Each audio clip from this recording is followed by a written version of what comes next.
Okay, so get this. Mm-hmm. We're diving deep into the world of language and personality. Oh, wow. You know? Yeah. It might seem like a simple connection at first, like, oh, Yeah. happy people use more, like, upbeat words. Sure. But Yeah. we're going way deeper than that today. We're going to be looking at how researchers are using this tool called the LIWC Dictionary, Oh, okay. and that stands for Linguistic Inquiry and Word Count, Okay. to analyze what people write Interesting. and uncover some seriously hidden personality patterns. Like a linguistic fingerprint, you know? Yeah, I like that. You're leaving these traces Yeah. of your personality in every sentence you write. Right. Every paragraph. Wow. And researchers are getting really good at reading those fingerprints. Okay, so you're telling me that, like, if I were to write about, like, that embarrassing moment I had back in high school, Uh-huh. that would reveal more about my personality Most likely. than just saying I'm an introvert. Yeah. And what's fascinating is Yeah. they're finding that analyzing these personal stories, Right. like Yeah. really deep dives into your past or even daydreams about the future, Okay. they reveal stronger personality links than just like analyzing random writing samples. It's like when we dig deep into those personal stories, Yeah. our true selves really shine through in our words. Absolutely. I love that. Like your inner world spilling onto the page. Let's break this down a bit. Yeah. We're talking about the big 5 personality traits. Okay. Openness, conscientiousness, extraversion, agreeableness, and neuroticism. Right. Where do we even begin to connect those with language? So let's start with extraversion. Okay. Think about those friends you have who like light up a room Yeah. when they walk in. I know exactly who you're talking about. Yeah.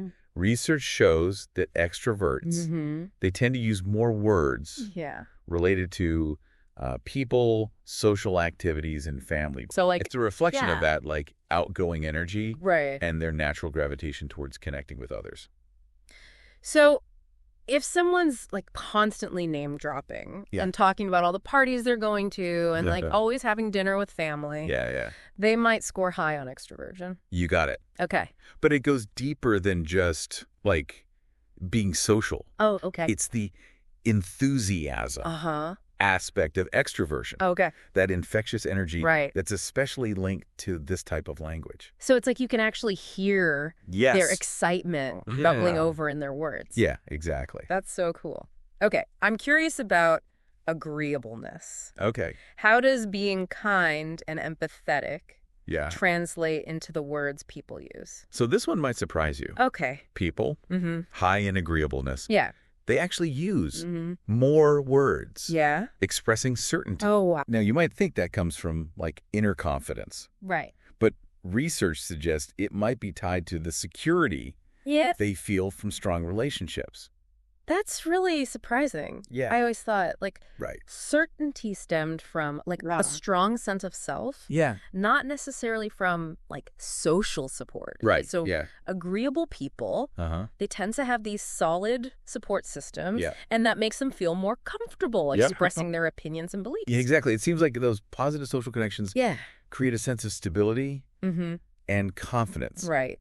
that shines through in their language. That makes sense. They're less likely to waver or second guess themselves Right. because they have that strong foundation of support. Okay. Yeah, So fascinating. it is. What about conscientiousness? Okay. You know, those friends who are always Yeah. organized, Yeah. disciplined, and maybe just a little bit obsessed with their to-do lists? Right. How does that show up in their language? Well, you might picture them Mm-hmm. as the type to use words like Yeah. schedule and plan. Totally, but I have a feeling it's not that straightforward. You're right. Okay. What researchers have found is Right. that conscientious folks, Mm-hmm. they use fewer words related to death Really? and body issues. That's unexpected. Yeah, it seems their focus on healthy habits Right. and taking care of themselves in the present Uh-huh. might actually make those topics Mhm. less mentally accessible. Okay. They're just Yeah. not dwelling on those heavier subjects as much. So, listener, Yeah. if you find yourself like constantly thinking about negative things, maybe focusing on building healthier habits could actually help shift your perspective. That's a great point. That's a pretty empowering takeaway, right? It is. Okay. Yeah. Let's move on to neuroticism. I have a feeling this one Yeah. might be a bit more obvious. You're probably right. Yeah. The connection here is pretty clear. hmm Neuroticism. Yeah. It's strongly linked to using words related to negative emotions, like sadness, anger, and anxiety. Right. Studies also show a link to body-related words. Interesting. Possibly reflecting a tendency to focus on physical discomfort or concerns. Okay. Yeah, it makes sense. If you're experiencing those emotions, they're going to come out in your language. Right. And that connection to body words. It's fascinating. Yeah. It's almost like they're experiencing their emotions physically. Exactly. Right. Their inner world, both emotional and physical, is finding expression through their word choices. Okay, so we've covered extraversion. Right. Agreeableness. Yes. Conscientiousness. And neuroticism. Okay. That brings us to the final piece of the Big Five puzzle. Right. Openness. Okay. What can you tell us about how openness, that curiosity and imagination, manifests in language? Prepare yourself. Okay. People high in openness, they tend to use more words related to their senses. Really? Sight, sound, touch, taste, smell. Wow. Like their language is this tapestry woven with vivid sensory details. That's so cool. Yeah. It really does paint a picture of someone who's so engaged with the world around them. Yes. They're just soaking up all the sights and sounds and sensations. Right. And their language becomes a way to translate those experiences for others. Absolutely. So we've explored all 5 traits and how they connect to language. Yeah. What does this all mean for our listener? Well, it suggests that language isn't just a tool for communication. It's a window into our personalities. Right. Every word we choose, even unconsciously, reflects our inner world. Our thoughts, our feelings, and experiences. I love that. Like a linguistic fingerprint. A linguistic fingerprint, unique to each of us. Absolutely. So, listener, next time you're reading an email, scrolling through social media, or even just chatting with a friend, pay attention to their word choices. Yeah. You might be surprised you what those linguistic fingerprints reveal about their personality. And don't forget to tune into your own language, too. Oh, that's a great point. Yeah. What stories are your words telling, Right. What kind of linguistic fingerprint are you leaving behind? That's such a good point. Okay, so we've talked about how language reflects personality. Right. But can it work the other way around? That's a question. Yeah.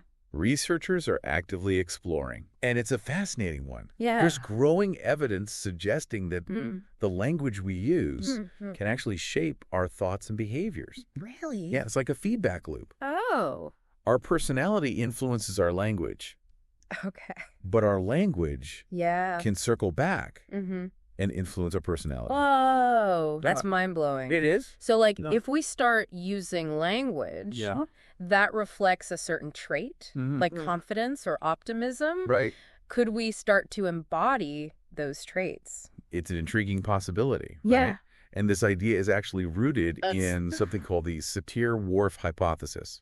Oh, okay. And it basically suggests that the language we speak shapes the way we perceive the world. Oh, I've heard about that. Have you? Yeah, like how some cultures have multiple words for snow. Right. So they're more attuned to subtle differences in the snow. Exactly. Now, apply that to personality. Okay. If we consciously choose to use language that reflects a certain trait, it might subtly shift our mindset and behavior in that direction. So let's say someone wants to be more assertive. Could they, like, start using more I statements and direct language? Yeah, it's a fascinating idea. And some studies suggest it's possible. Okay. Research has shown that using more assertive language can actually increase feelings of confidence and empowerment. That's pretty powerful. It is. But I imagine it's not like some magic spell. Of course not. You can't just, like, sprinkle in a few I statements and expect a complete personality transformation. Personality is complex. Right. It's influenced by so many factors. Yeah. But this research suggests that language can play a role. Okay. Even if it's a subtle one. So it's more like a gentle nudge in a desired direction. It's about using language as a tool for self-discovery and growth. Right. recognizing that even small shifts in our words can have a ripple effect on our thoughts and behaviors. Now, I'm wondering about the flip side of this. Okay. How our personalities might influence the way we understand and interpret other people's language. Absolutely. Okay. Our personality traits can act like filters. Shaping how we process language. For example, studies have shown that people who score high in neuroticism, remember, those prone to negative emotions, they tend to have a negativity bias when they're interpreting language. Okay. They might focus on the negative aspects of a message, even if the overall tone is neutral or positive. That makes sense. Right. If you're prone to, like, anxiety or worry, you might be more attuned to potential threats in the language. Exactly. Their personality is influencing their perception of language. So someone high in agreeableness, they might be more likely to interpret language in a positive light, even if it's ambiguous. Exactly. Yeah, because they're more inclined to, like, see the best in others. See the best in others, assume good intentions. Right. So it's like we're each wearing these personality-tinted glasses that color the way we see the world, including how we interpret language. It underscores the intricate dance. That's so fascinating. It is. Okay, so we've established this two-way street between language and personality. Yeah. How can we as listeners use this information to become better communicators? Well, for starters, this knowledge can help you become a more effective communicator. By understanding how personality influences language. Right. You can tailor your message to resonate with your audience. So if I'm trying to persuade someone who's highly conscientious, I might want to focus on facts, logic, and a clear plan of action. Absolutely. But if I'm talking to someone who's high in agreeableness, I might emphasize collaboration, empathy, shared values. It's like speaking their language, not just the words themselves, but like tapping into the underlying values and motivations that shape their worldview. Exactly. And this awareness can be so valuable in all sorts of situations. Personal relationships, work dynamics, even navigating like tricky social situations. I'm starting to see how understanding these nuances could really help us avoid misunderstanding and build stronger connections. It's all about bridging that gap between how we express ourselves and how others perceive our message. So we're learning to speak the same language. That's a great way to put it. Even if our personalities are different. Now, beyond becoming a better communicator, think about what this knowledge can do for your own self-awareness. You mean how paying attention to my own language can give me clues about my personality? Precisely. Oh, okay. It's like holding up a mirror to your inner world. Okay. Notice those recurring patterns in your word choices. Okay. Do you find yourself gravitating towards words that express like certainty? Right. Or perhaps those that convey a sense of wonder and possibility? I'm already starting to analyze my own conversations in my head. It's fascinating, isn't it? It is. And the more you understand your own communication patterns, the more empowered you become to make conscious changes. So if I realize I use a lot of negative words, I can try to incorporate more positive language. Exactly. And if I want to be more assertive, I could try using more I statements and expressing my needs directly. Precisely. And over time, those small shifts in language might lead to subtle shifts in your mindset and behavior. It's like retraining your brain. Exactly. Think and speak. Remember that feedback loop? Oh, right. We talked about? The feedback loop? Yes. I love the idea. That we have the power to shape our own reality through language. It's both empowering. It is. And a little bit mind-boggling. Yeah. It really is. And it all starts with awareness. The more we pay attention to the words we use, both our own and those of others, the more we unlock the secrets of this fascinating dance between language and personality. This has been an incredible deep dive. Yeah. We've explored the fascinating connection between language and personality, discovering how our words can reflect who we are. Yeah. And how we can even use language to shape our own reality. It's been a wild ride. It has been a wild ride. It's been a pleasure joining you on this journey. The pleasure was all mine. And I hope our listener has gained some valuable insights to take with them. Me too. So listener, remember to pay attention to the stories your words are telling. Absolutely. You might be surprised by what you discover. You might. And until next time, happy exploring. Yeah.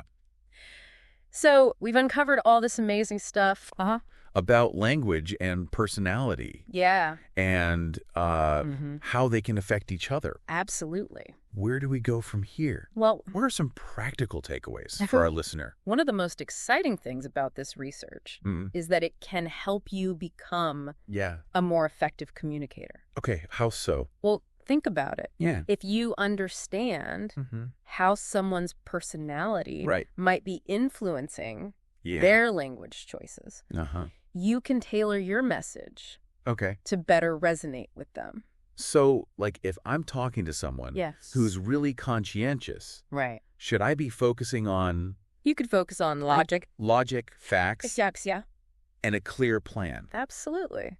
But if I'm talking to someone who's high in agreeableness, I might want to emphasize... You could emphasize collaboration. Yeah. Empathy, shared values. Right, because it's like you're speaking their language, not just literally. Exactly. But also like appealing to their values. Their underlying motivations. Right, that shape how they see the world. Absolutely. And that awareness is really valuable. In so many different situations. Just so many different situations. Yeah, it can help you avoid misunderstandings and build stronger connections. It's about bridging that gap. Right. Between how we express ourselves and how other people receive our message. It's like we're learning to speak the same language. I love it. Even if our personalities are totally different. Now, beyond becoming a better communicator, think about what this knowledge can do for your own self-awareness. So, like, how paying attention to my own language can give me clues about my own personality. Exactly. Like holding up a mirror to your inner world. Oh. So notice those recurring patterns in your word choices. Okay. Do you find yourself gravitating towards words that express certainty? Oh. Or maybe words that convey a sense of wonder and possibility? I'm already, like... analyzing all my conversations. It's fascinating, isn't it? It really is. And like the more you understand those patterns, the more empowered you become to make changes. So if I realize I'm using a lot of negative words, I can try to build a positive language. You can consciously shift your language. And what if I want to be more assertive? Can I... You can experiment with using I statements. Right. Expressing your needs more directly. Yeah, because we talked about that feedback loop. Exactly, that feedback loop. Right. It can be really powerful. It's like retraining my brain. Yeah. To think and speak. To think and speak differently. Yeah, I love that. It highlights. It's really empowering. It is. To know that we can shape our own reality. Absolutely. Through language. It all starts with that awareness, paying attention. To the words we use. Yeah, both our own and those of others. This has been such a mind-blowing deep dive. It has. I mean, we've learned how our words can reveal our personality. Yeah. How our personality can change how we see language.